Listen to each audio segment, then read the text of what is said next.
When The Godfather was released in 1972, audiences had no idea how close the movie itself came to never being made. The story on the screen about loyalty, betrayal, power, and family is legendary, but the story behind the screen is just as gripping. At first, the studio Paramount Pictures did not even want the movie to look the way it does today. Executives imagined a cheap gangster film, fast-paced, short, and set in modern times so that it would not cost much money to shoot. Francis Ford Coppola, who was still a young filmmaker at the time, wanted the opposite. He wanted a grand, slow-burning epic that showed the rise and fall of an American family, tied together by love but destroyed by power. From the very beginning, Coppola and the studio were at war.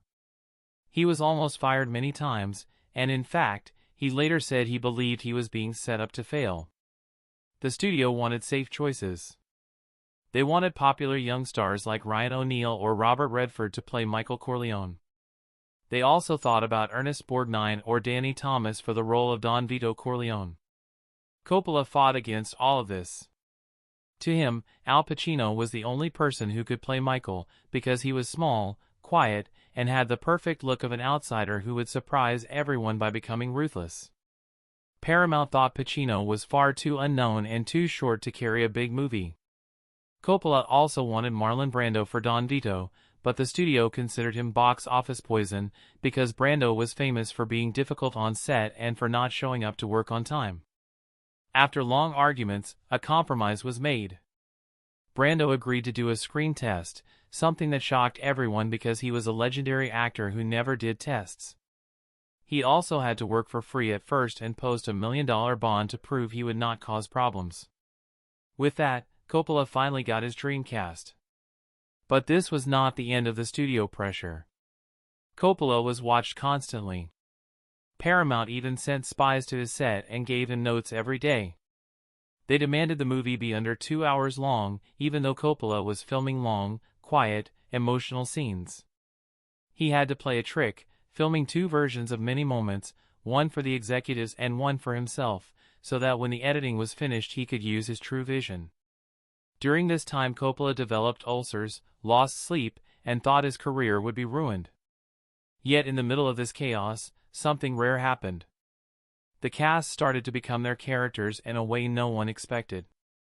Brando stuffed his cheeks with cotton for the screen test, giving Vito Corleone that famous look and voice. Pacino, nervous and unsure, slowly grew into Michael as the filming went on. James Caan turned into Sonny, loud and explosive, even breaking ribs of another actor during a fight scene because his energy was so real. Day after day, despite the tension, Coppola and his cast created something extraordinary. Looking back, it is hard to believe that the studio wanted to fire Coppola until almost the very end of shooting. The same film that they tried to cut down into a quick gangster picture became one of the most respected works of cinema in history. While Coppola was fighting the studio, another group was watching closely, the real mafia. In the early 1970s, mob boss Joseph Colombo Sr., leader of the Italian-American Civil Rights League, spoke out against the movie. He claimed it insulted Italian Americans, but everyone knew what he really wanted: control. Producer Al Ruddy was forced to meet with representatives connected to Colombo in a tense hotel room gathering. They told him that certain words could not appear in the script. Specifically, Mafia and Cosa Nostra were banned. Ruddy agreed, and suddenly, protests outside the film stopped. But that was not the end of their involvement. Mob members started showing up at the filming locations, not as enemies but as curious advisors. They offered small corrections, like how men in the family would gesture, how they would greet one another, or how they would sit at a table. Sometimes they hung around just to make sure the movie showed respect. The actors received strange phone calls at night, with voices reminding them to portray the mob family with dignity. Coppola later admitted that the atmosphere could be frightening because they were not only portraying crime on screen, they were surrounded by it in real life. Even more eerie was how events outside mirrored the script. During the same week that Coppola filmed the famous baptism murder sequence, several real mob killings happened nearby in Brooklyn. Editor Walter Murch said it was like life and art were blending together, as if the mob was sending a message. And then, In a shocking twist, Joseph Colombo himself was shot at a rally before the film was even released. This only deepened the feeling that The Godfather was not just a movie, it was a reflection of real power, watched closely by those who lived it. At the same time, the actors were changing. Brando became the Don on set, so much that crew members kissed his hand between takes. Pacino's walk, voice, and silence grew darker as Michael's journey went from innocent soldier to cold leader. James Caan carried Sonny's anger even off camera, and John Cazale captured Frito's weakness so completely that friends worried he never shook it off. The crew also used visual language to show deeper meaning. Cinematographer Gordon Willis was known as the Prince of Darkness because he kept scenes dimly lit. When executives complained they could not see the actors' eyes, he said that was the point, these characters lived in shadows, morally and literally. Oranges became a symbol of death. Doorways became a symbol of change, representing the moment characters stepped from one life to another. The ending, with Michael's office door shutting on Kay, was not just about betrayal but about the final wall between personal love and family duty. Many iconic parts of the film were not even in the script. Brando's cat in the opening scene was a stray that wandered onto the set. The famous line, "Leave the gun, take the cannoli," was partly improvised.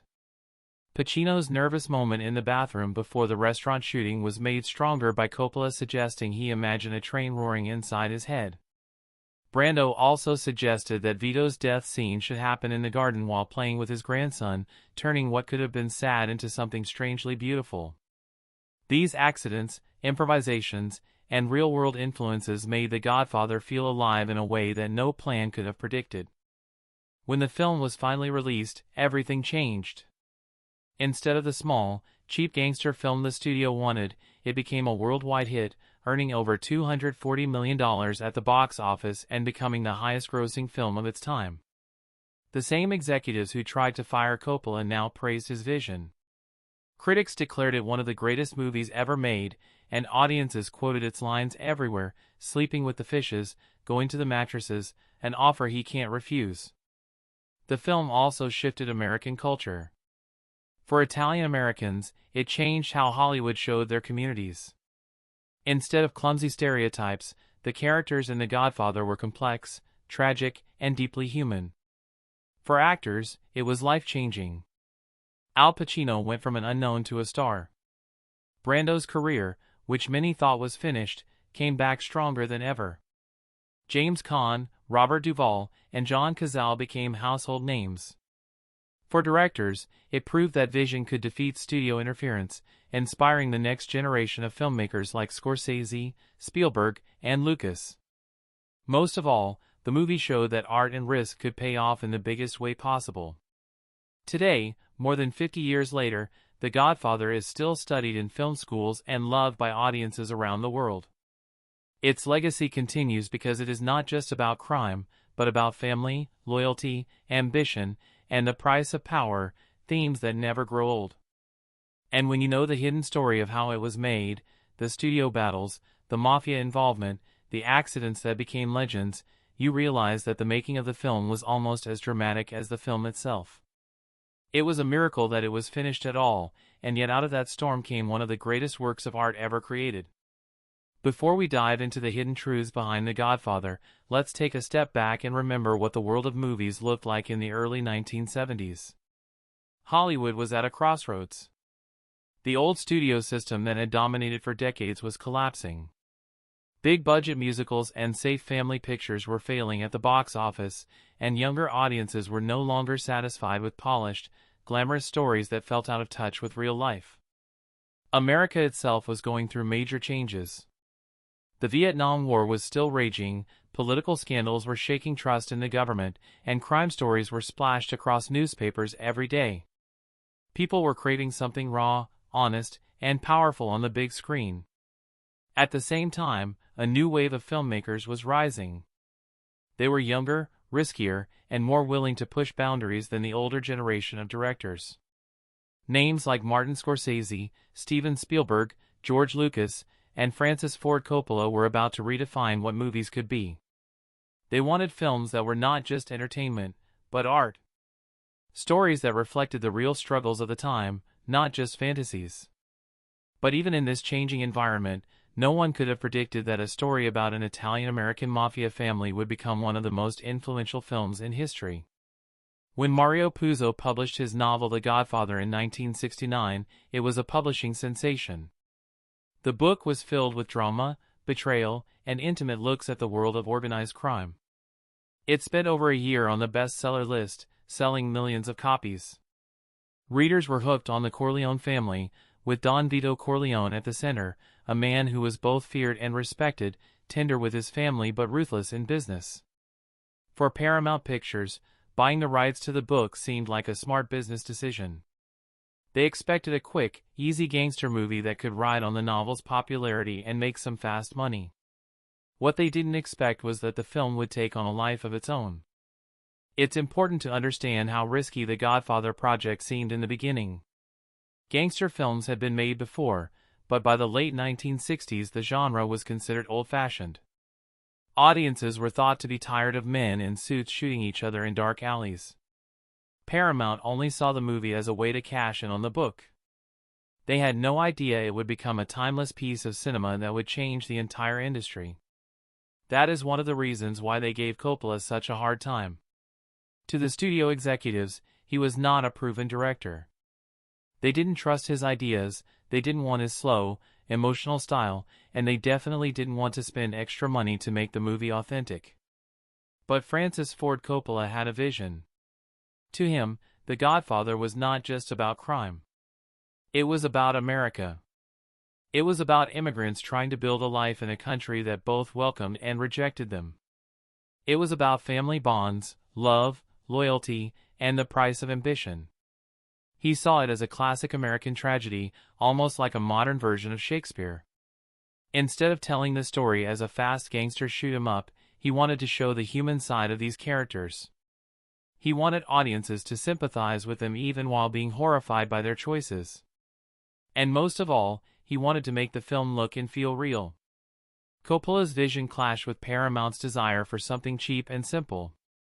This battle, as you will see, became one of the great behind-the-scenes wars in movie history. But it was not just the studio Coppola had to deal with.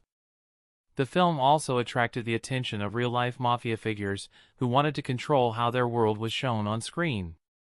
Imagine the pressure of making a movie where both your bosses and actual mobsters were watching your every move.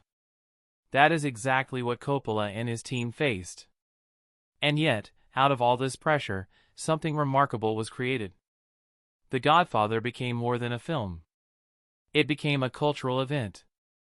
It introduced unforgettable performances, iconic lines, and images that have been copied and parroted for decades. It gave us characters that felt real, not because they were perfect, but because they were flawed, human, and complicated. Don Vito Corleone was not a simple villain. He was a father, a husband, a man trying to protect his family while living by his own code of honor. Michael Corleone was not just a hero or a villain, he was both, a man who slowly transformed into something darker than he ever imagined. The film's release didn't just change careers, it changed the entire movie industry. Before The Godfather, studios controlled everything and did not allow directors much freedom. After The Godfather, Hollywood realized that giving filmmakers more creative power could produce massive hits. This shift opened the door for the so-called New Hollywood era, when directors like Scorsese, Spielberg, and Lucas would go on to dominate the industry. Without The Godfather, the movies that followed, from Jaws to Star Wars to Goodfellas, might never have been made in the way we know them. What makes The Godfather even more fascinating is that so much of what we admire today almost never happened. Brando almost wasn't cast. Pacino almost wasn't chosen. Coppola was nearly fired. The studio wanted to cut out some of the most important scenes. Real mobsters almost shut down production.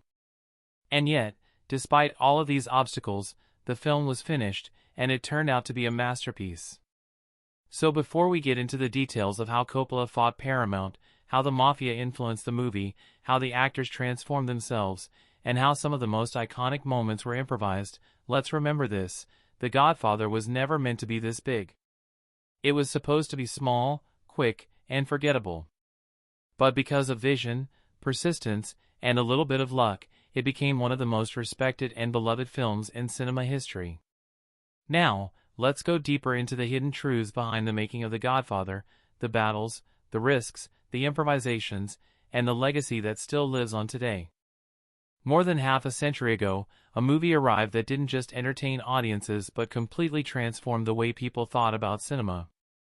The Godfather is now regarded as one of the greatest films ever made, but before it became a masterpiece, it was nearly a disaster. The story of how this film came to life is filled with battles, risks, and strange twists of fate. But to truly understand the miracle of The Godfather, we have to go back to the world of movies and America itself in the late 1960s and early 1970s. At that time, Hollywood was in trouble. The golden age of glamorous stars and shiny musicals was fading. Audiences were no longer satisfied with perfect-looking heroes and predictable happy endings. America was going through real struggles: the Vietnam War, civil rights battles, rising crime, and political scandals. People didn't trust authority, and they wanted stories that reflected the darker, more complicated reality they were living in. The younger generation, especially, wanted movies that felt raw, truthful, and bold. This shift opened the door for new filmmakers who were willing to take risks. Instead of sticking to safe formulas, they wanted to tell stories that had grit, pain, and moral conflict. Directors like Martin Scorsese, Steven Spielberg, George Lucas, and Francis Ford Coppola were part of this wave. They were young, ambitious, and often clashed with old studio bosses who didn't understand their vision. The studios were losing money on big-budget flops, so they started giving these younger directors a chance, but with tight budgets and constant interference. Meanwhile, in 1969, author Mario Puzo released his novel The Godfather. The book was an instant phenomenon. It painted a detailed, dramatic picture of the Corleone family, led by Don Vito Corleone, a man who lived by loyalty, honor, and power. Readers couldn't get enough of it. The novel sold millions of copies, and it seemed obvious that a movie adaptation would follow. Paramount Pictures quickly bought the rights, expecting to turn it into a quick, profitable gangster movie.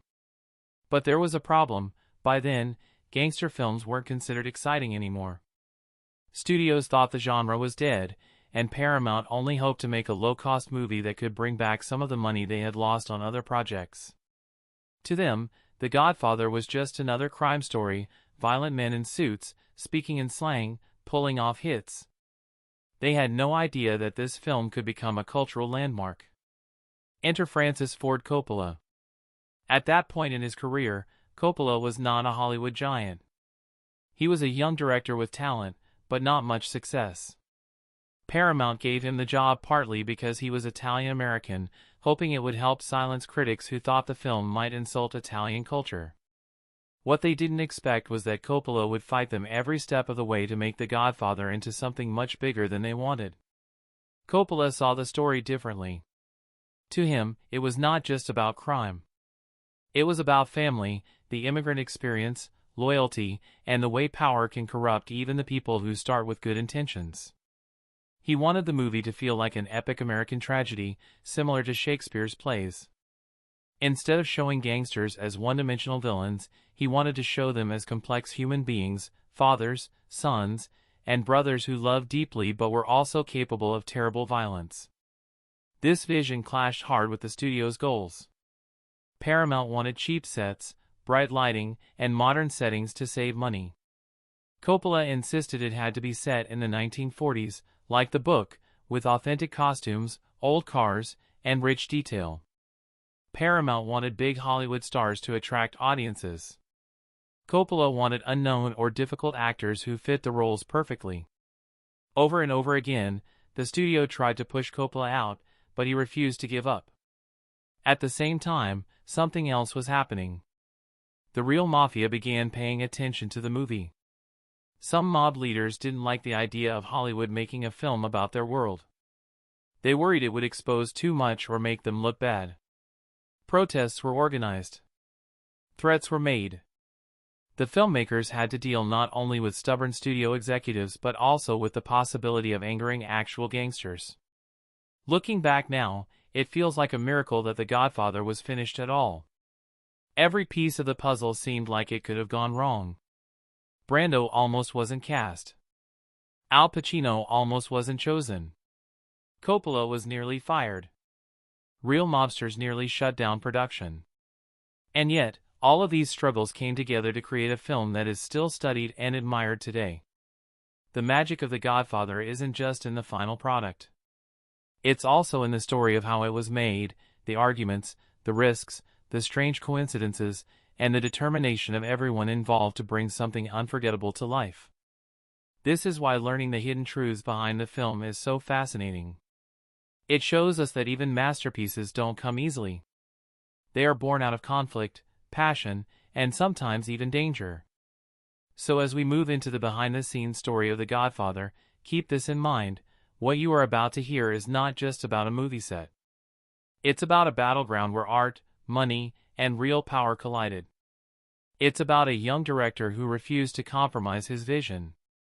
It's about actors who gave everything to their roles until the line between fiction and reality blurred. And it's about how one film managed to capture not just a family, but an entire country's spirit at a time of change. Now, let's step into the world behind the curtain and discover the hidden truths of The Godfather. When we talk about movies that changed cinema forever, The Godfather always rises to the top. Released in 1972, this film was more than just a gangster story. It was a deep look into family, loyalty, power, and the darker side of the American dream. But behind the success and legendary status of The Godfather lies a dramatic story of how it was almost never made the way we know it today. From studio battles and casting fights to real-life threats from the mafia, everything about the production seemed like a gamble. The studio wanted a simple crime movie, but director Francis Ford Coppola fought to make it an epic with heart and authenticity. Mario Puzo's best-selling novel gave the blueprint, but it was Coppola's vision, combined with powerful performances from Marlon Brando, Al Pacino, and others, that transformed it into a masterpiece. Yet the road to greatness was filled with problems, doubts, and near disasters. Before we dive into the hidden truths of The Godfather, it's important to understand how this film became not just entertainment, but a cultural landmark that continues to influence movies, television, and storytelling even today.